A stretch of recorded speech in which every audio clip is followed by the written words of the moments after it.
we would like to invite the best and the most involved in this project to come and stay with us for 2 weeks. В детстве мои родители как бы развелись, папа со своей живет, со своей семьей, а мы втроем, да, вот живем с мамой, она работает на шее.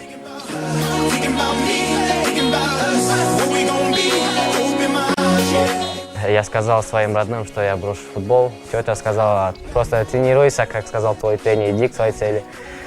Я взялся за себя, и после этого я каждый день утром просыпался в 6 часов, до 7:30 тренировался летом.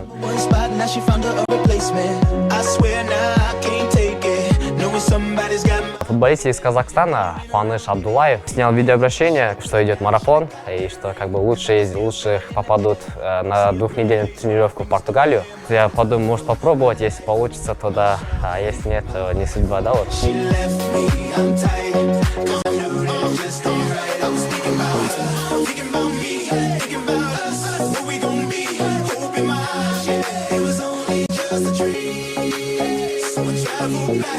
Мы с тетей звонили клубам, как «Спартак», «Локомотив», «Рубин».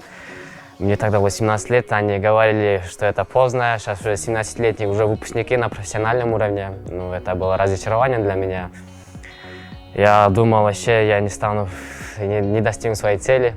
Но все же была вера, что я могу чего-то достичь в этой жизни, что-то могу сделать для себя, для своих родных, и что-то могу изменить что-то в футболе. Если я покажу там хороший уровень, если я смогу заинтересовать тренера, то, как бы сказали, что есть шансы на продвижение больше в футбол, клубы там в Португалии. And our choice is going to the player from Kyrgyzstan, Eleman Esetkindiyev.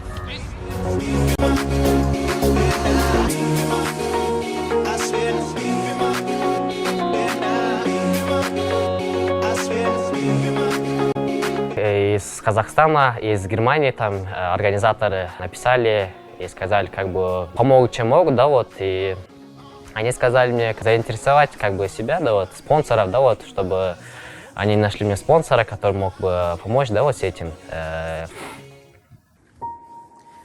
Здравствуйте всем, ребят. Я хочу поблагодарить вас за все, за поддержку, за искренние слова, за пожелания. Я счастлив, я этому очень рад, конечно, это большой успех для меня.